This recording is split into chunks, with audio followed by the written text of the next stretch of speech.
पेश है हिंदी ज़बान में अपडेट। 15 अप्रैल अर्थात आज सिख धर्म के संस्थापक बाबा गुरु नानक की 553वीं जन्म जयंती है।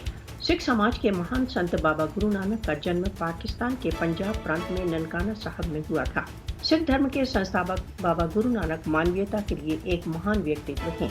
बाबा गुरु नानक वे महान संत हैं जिन्होंने विश्व में प्रेम तथा भक्ति के संदेश को फैलाया। गुरु नानक के उपदेशों का सार यह था कि ईश्वर एक है। पाकिस्तान सिख धर्म के बहुत महत्वपूर्ण धार्मिक स्थलों का घर है, जिसमें बाबा गुरु नानक का जन्म स्थान भी सम्मिलित है। बाबा गुरु नानक की जन्म जयंती समारोहों में सम्मिलित होने के लिए प्रत्येक वर्ष पाकिस्तान संसार भर के सहस्त्रों सिखों का स्वागत करता है। अभी हाल में वार्षिक बैसाखी पर्व में सम्मिलित होने के लिए 12 अप्रैल को 2000 से अधिक सिख यात्री वाघा बॉर्डर से पाकिस्तान में प्रविष्ट हुए। करतारपुर बॉर्डर का खोलना परस्पर धर्मों में सामंजस्य को विकसित करने के पाकिस्तान के प्रयत्नों का ज्वलंत उदाहरण है।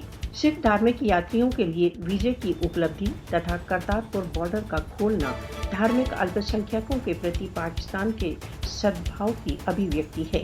पाकिस्तान द्वारा करतारपुर कॉरिडोर को खोलने के कृत्य की विश्व भर के सिख समुदाय द्वारा व्यापक प्रशंसा की गई।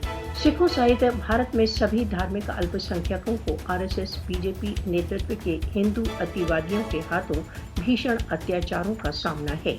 मोदी के नेतृत्व में भारत को सिखों सहित सभी धार्मिक अल्पसंख्यकों के प्रति हिंदुत्व घृणा का सामना है।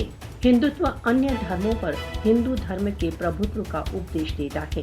भारत में सिखों तथा अन्य धार्मिक अल्पसंख्यकों की यातनाओं को बहुधा सार्वभौमिक मानवाधिकार वॉचडॉग्स द्वारा ज्ञापित रिपोर्टों में उजागर किया जाता है।